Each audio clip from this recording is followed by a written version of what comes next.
In the afternoon, Mihai will tell us about the state of X2GO-GATHERING OS X. It's Spanish OS 10, but everybody calls it OS X. Mike 2 will tell us about X-Session, Polkit, and making apps just work. And we'll be following up with a live which is and finally, we'll head to Imperfect House. The other option we have is, according to the weather report, it's going to be a nice mild evening. So we could decide that we have a barbecue here and just take a short trip to Imperfect House to look at the art exhibition there. That's up to you folks. The dinner is brilliant there. It's a nice buffet. You don't want Are you trying to influence the decision? It's entirely up to you. I'd say we decide after lunch.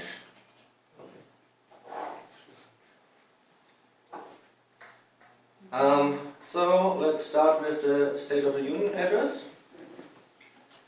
Are you filming or? Yeah. One quick thing, does everybody know what Imperfect House is? Does everybody here know what Imperfect House is exactly? What it is, you mean? Yeah, like it's what they have, what's... I think I wrote an explanation on the list, but Okay. just to recap, it's basically a diner and an art exhibition mixed into one.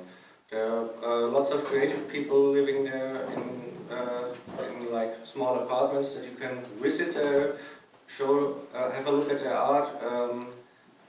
Some paint pictures, some play music. It's a really creative, weird place in a positive way.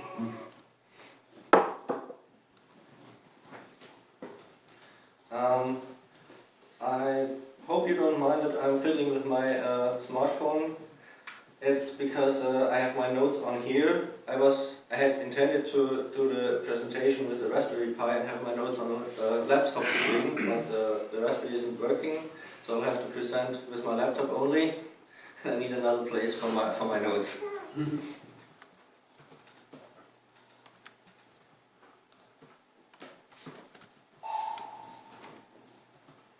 So, welcome to X2Go's State of the Union address 2015.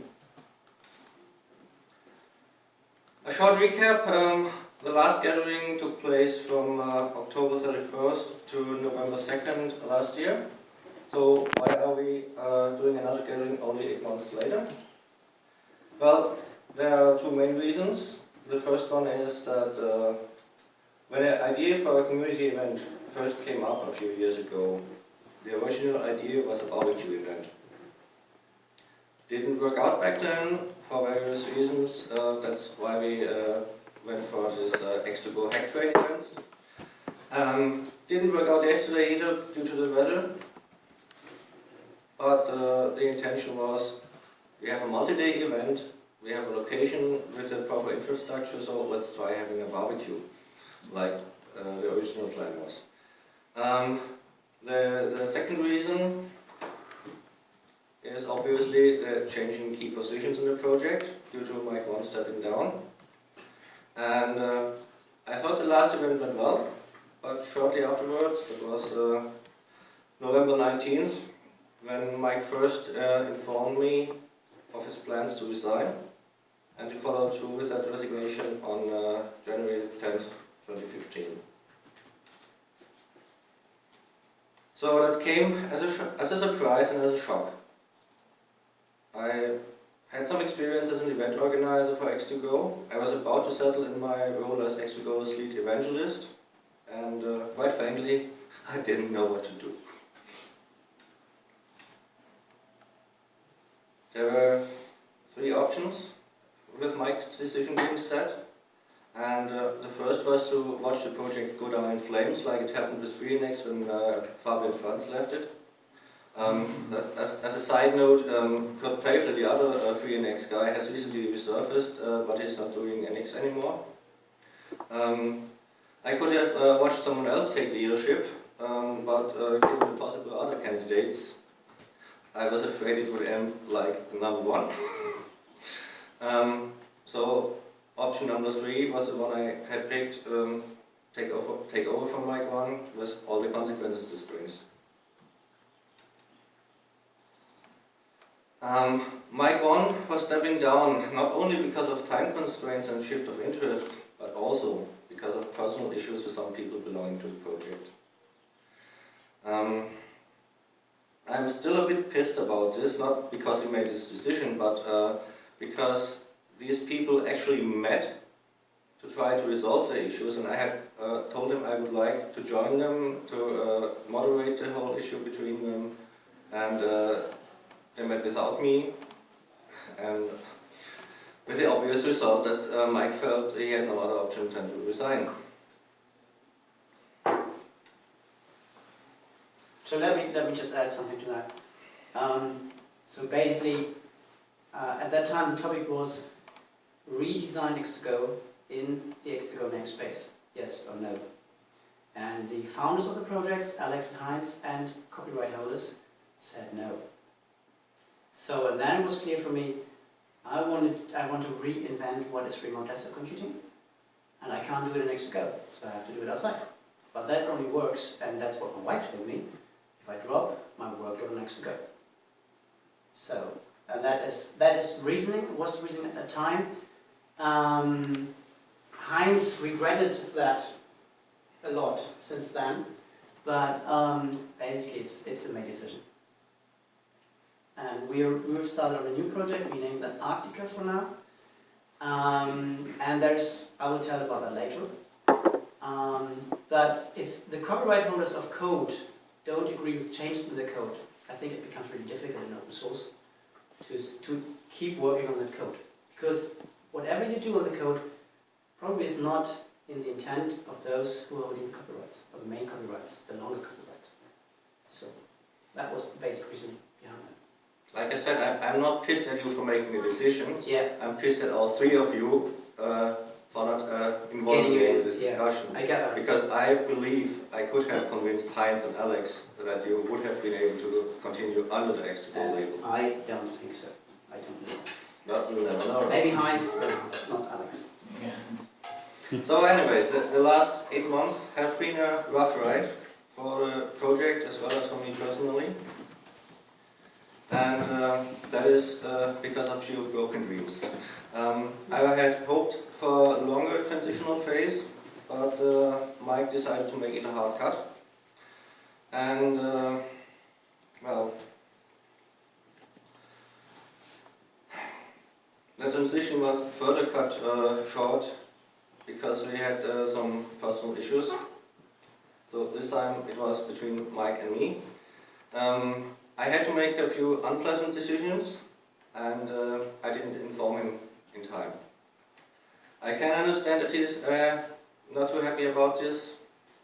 We haven't actually talked about the details behind this, and I hope that today or tomorrow we'll find a chance to do this in private, because this is something I would not like to discuss in public, but I feel you have a right to know. Mm-hmm. Okay.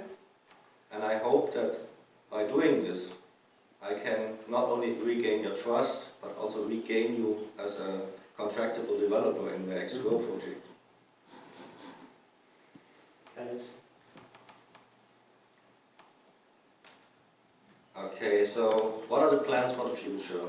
On the technical side, we'll see further improvements on the X2Go client. This is work in progress, and Mihai will tell us more about this later.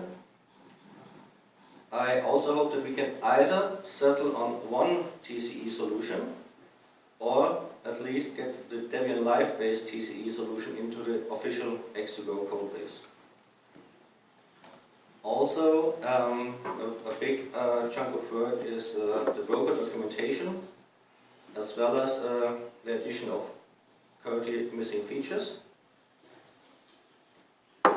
And on the non-technical side, that's my personal vow to get the word out. X2Go still needs to gain more popularity to attract more funding. We also need to find people to fill the gaps left behind by Mike 1 and some other people leaving, among them the internationalization team lead. new Spanish translator as far as I know. Ricardo has cancelled? I haven't seen him active in months. Ping him. If he hasn't cancelled, he's still there. Okay. Just needs a ping. Okay, so anyways, maybe some of you Grindel guys would like to help out here.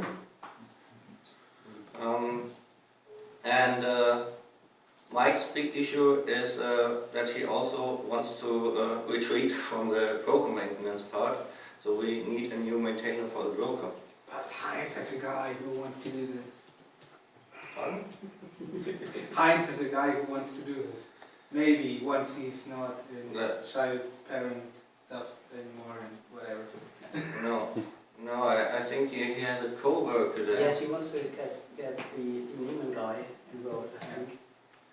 The problem is that Yeah, I can that both Heinz himself as well as his co-workers in the city are somehow bound by their contract when it comes to working on open source projects. So picking them for broker maintenance might not be the best choice.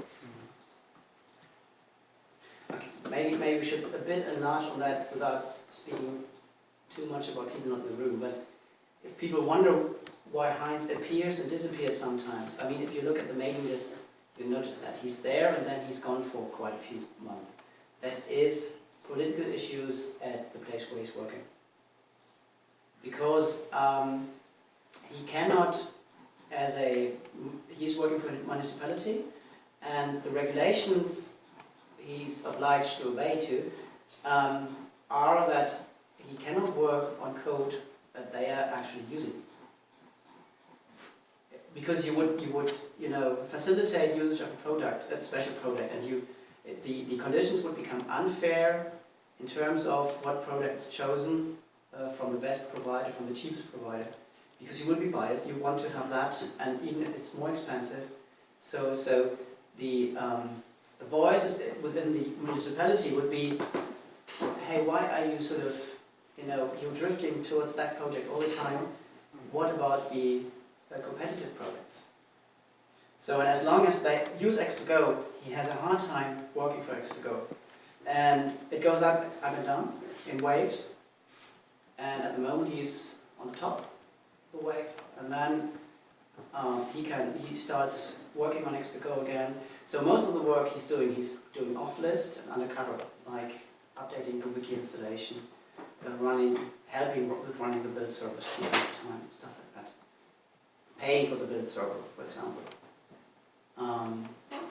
And this limitation is a limitation he chose.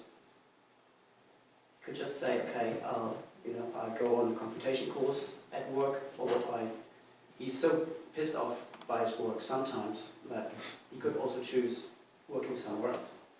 But that's what he chose for X2Go and for himself and for his employment.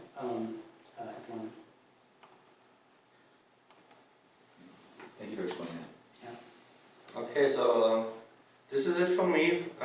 This was this was my inauguration speech, so to speak. We're done a bit faster than I expected, so we can either have a 15-minute break now instead of a 10-minute break, or we can just make the 10-minute break as scheduled and move the whole slots forward for 5 minutes. Okay, you forgot something very essential.